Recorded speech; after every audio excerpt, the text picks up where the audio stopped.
Hello, Phil Swann here again with another quick episode of Together, where we look at good mental health, well-being and the Christian hope. Do you feel that really you don't fit in? That everyone else is different to you? That somehow as you look around it seems that everyone else has got their life together? But when it comes to you, things are very different. Maybe in our quiet moments that's how we think.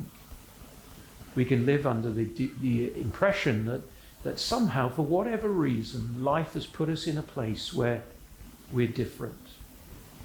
And we can isolate ourselves. Often when that happens, we find ourselves asking lots and lots of questions about life. Why am I like this? Why are other people like this? Why did this happen to me? Why didn't that happen to me? How am I going to face moving into the future? Will I cope? Will I be okay? Now, in some situations, those things are perfectly appropriate. Remember your first day at school? Will I make any friends? Will I be okay? Will I be able to find the toilets? What will the food be like? All those sorts of questions when you're little are perfectly fine. But sometimes we can find ourselves approaching life because we feel isolated and we feel different to others. But sometimes our life is really hallmarked by a flood of questions.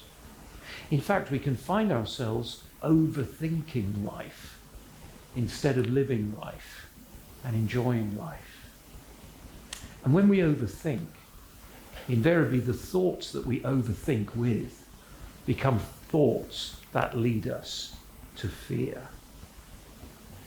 A really helpful thing to do if we find ourselves doing that is to deliberately take time out to maybe list those thoughts in a journal or on a piece of paper. Just write them out, either as what you're thinking about today or actually list them as bullet points. And when you do that, you'll sometimes find that you get clarity. That for every 6 questions you might ask, in reality, there may only really be one. And that those 6 or those 8 or those 10 extra questions all feed into one main question. In fact, all that overthinking and lots of questions that lead us to fear sometimes may be rooted in one big question, or maybe 2 or 3. It's much easier to face those single or smaller number of questions than those hundreds of questions that buzz around our heads. And you know the big thing when you do that? You take back control of your thoughts. Instead of being driven by your thoughts, which can feel like, I don't know, a train on a hill that's out of control and it's just going faster and faster. No. When we stop, we list, we clarify. It's like putting the brakes on and you becoming the driver of that train. The second great resurrection appearance is, of course, Thomas, sometimes known as Doubting Thomas. They're recorded in John 20. Jesus appears to his disciples. He arrives mysteriously. They are filled with wonder, and he speaks to them those wonderful words, "Peace be with you."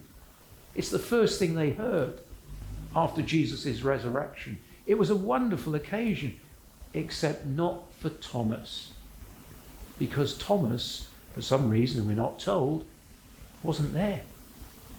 And so when he arrived, you can picture the scene, that all the disciples, filled with joy, knowing deep comfort, following the sudden, violent death of Jesus and his burial, and they break the news to him. We've seen the Lord. He was here. He talked with us. It was wonderful. Thomas, he's alive. You can imagine Thomas's reply. Hey, I hear what you're saying, but I'm sorry. I won't believe you. I can't believe you. How can I believe you? Men don't rise from the dead. It'd be a lovely idea, but I can't bring myself to believe you. At that point, Thomas's mind must have been filled with questions. They must have been firing off in all sorts of directions. In fact, he goes so far, as you know, probably to say, look, unless I see him for myself and put my finger through the holes in his hands and put my fist in his side where the Romans had punctured it cruelly with a spear, proving that Jesus had actually died. He said, if I can't do those things, I just won't believe this. You can imagine those conversations. Much as I respect you, I'm sorry, I don't believe it. John tells us this went on for a week. It's a long time, isn't it? The tension between Thomas and the other disciples must have been absolutely colossal.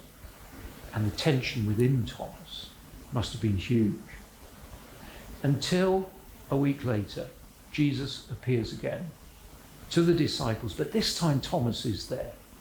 And it's the same greeting, peace be with you. And he invites Thomas to put his finger in the holes in his hands and into his side, Thomas's fist. Thomas doesn't need to do that. He worships Christ, my Lord and my God. And Thomas comes into the joy of knowing that Jesus has been raised from the dead. I love those words that Jesus uttered, first to the group of disciples without Thomas, and then to them all, but particularly to Thomas, peace be with you. You see, for all Thomas's questioning, for all his overthinking, for all the chaos within his own mind, because of what he was being told, Jesus meets him where he is. He doesn't turn up and say, oh, Thomas, where's your faith? Thomas, I'm really disappointed in you, that you didn't get it, that the testimony of your friends for a week wasn't enough. And you came up with this crazy thing of putting your finger through the holes in my hands. Who's ever heard of anything so perverse? Our Lord doesn't say that. Instead, he shows him his hands and says, come on, Thomas, do it. And it's the reminder that in all the chaos of our thinking, when we can't understand ourselves, and certainly others can't understand us, Jesus meets us where we really are. He understands. He is more compassionate, more tender, more understanding of us in the chaos of our thinking than we can ever begin to imagine. There is no criticism, for he knows our frailty. And maybe today you're overwhelmed with your thoughts, and they're just too much. That door to Christ is open because he has been raised from the dead. And he does say to you, come to me. Bring your burdens, bring your concerns. Talk to him and find something of those wonderful words, peace be with you, in your own experience. Well, may God comfort you today. And if you found this helpful, don't forget to like and share us on social media and let your friends know so that this maybe can be a help to others as well. God bless you.